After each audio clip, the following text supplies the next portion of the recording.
Добро пожаловать в мой канал. Fait divers, une partie de l'enquête est élucidée. Mercredi 10 janvier, 5 hommes se sont attaqués à la vitrine du Ritz, prestigieux hôtel parisien, pour tenter de s'emparer de bijoux luxueux qui y étaient exposés. Selon la police, ils ont réussi à subtiliser l'équivalent d'un montant supérieur à 4 millions d'euros. S'il avait rapidement été annoncé qu'une partie des bijoux avait vite été retrouvée, des sources proches du dossier ont expliqué ce 11 janvier que tout le butin était désormais en possession de la police. Selon les informations de BFM TV, confirmées à l'AFP, les bijoux et les montres de luxe dérobés se trouvaient en fait dans un sac que la police possédait depuis son intervention dans l'hôtel parisien, dans les minutes qui avaient suivi le braquage. Deux hommes dans la nature. Immédiatement après les faits, une patrouille de policiers du 2e arrondissement de Paris avait réussi à interpeller 3 des 5 braqueurs, mais 2 avaient réussi à prendre la fuite et sont encore activement recherchés.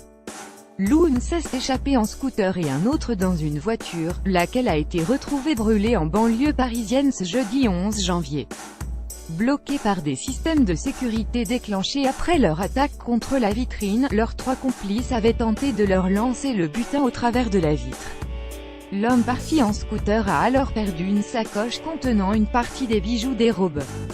Garde à vue prolongée pour les 3 interpellés originaires de la région parisienne. Les braqueurs approchent la trentaine et sont bien connus des services de police pour des vols avec armes, violence, recel, selon une source policière.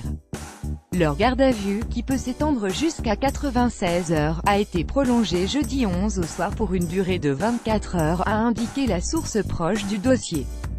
Dès le soir du braquage, le ministre de l'Intérieur Gérard Collomb et le préfet de police Michel Delpech ont immédiatement félicité sur Twitter les policiers qui ont interpellé les 3 braqueurs présumés. Mais ce vol audacieux, perpétré au cœur du Paris touristique, ne reste pas moins dommageable pour l'image de l'un des hôtels les plus prestigieux de la capitale.